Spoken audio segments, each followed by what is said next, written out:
નમસ્કાર દર્શક મિત્રો, આપ જોઈ રહ્યા છો Banas crime 24 news Gujarati channel. હવે જોઈએ આજના મુખ્ય સમાચાર।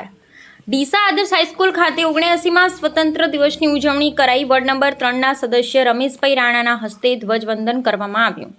સમગ્ર ભારત દેશમાં આજે 79માં સ્વતંત્ર દિવસની ધામધૂમથી ઉજવણી કરવામાં આવી રહી છે, ત્યારે ડીસા આદર્શ હાઈસ્કૂલ ખાતે પણ 79માં સ્વતંત્ર દિવસની ભવ્ય ઉજવણી કરવામાં આવી હતી। કાર્યક્રમની શરૂઆત દીપ પ્રાગટ્ય કરી વંદે માતરમ ગીત સાથે વોર્ડ નંબર 3ના સદસ્ય રમેશભાઈ રાણાના હસ્તે ધ્વજવંદન કરવામાં આવ્યું હતું, જ્યારે મુખ્ય મહેમાન તરીકે આદર્શ હાઈસ્કૂલના ભૂતપૂર્વ વિદ્યાર્થી ડોક્ટર દિનેશભાઈ પટેલ, સંસ્કાર મંડળના મંત્રી હિતેશભાઈ અવસ્થી સહિત સંસ્કાર મંડળના હોદ્દેદારો ખાસ ઉપસ્થિત રહ્યા હતા। 79માં સ્વતંત્રતા દિવસની ઉજવણીમાં પ્રાથમિક અને માધ્યમિક વિભાગના વિદ્યાર્થીઓએ સાંસ્કૃતિક કાર્યક્રમ રજૂ કરી ઉપસ્થિત મહેમાનોના દિલ જીતી લીધા હતા। ભારતીયતાના ગૌરવ સાથે ધ્વજવંદન કરી મા ભારતનો જયકાર કરવાયો હતો। શૌર્ય, શાંતિ અને સદભાવના સંદેશ પ્રસરાવી દેશની આઝાદીમાં અમૂલ્ય પ્રદાન આપનાર ભારત માતાના વીર સપૂતોની સ્મરણ વંદના કરતા ગૌરવ અનુભવું છું અને ઓપરેશન સિંદૂર દ્વારા નિર્ભયતા, શૌર્ય અને રાષ્ટ્ર રક્ષાનો વિશ્વને સંદેશ આપી ભારતના સૈનિકોને સલામી કરી હતી। અહેવાલ હરીશ ઠક્કર।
એટલો બધો પ્રેમ છે કે તેઓ હંમેશા કોઈ પણ કાર્ય હોય ત્યારે આપણી શાળા માટે હંમેશા તત્પર રહે છે।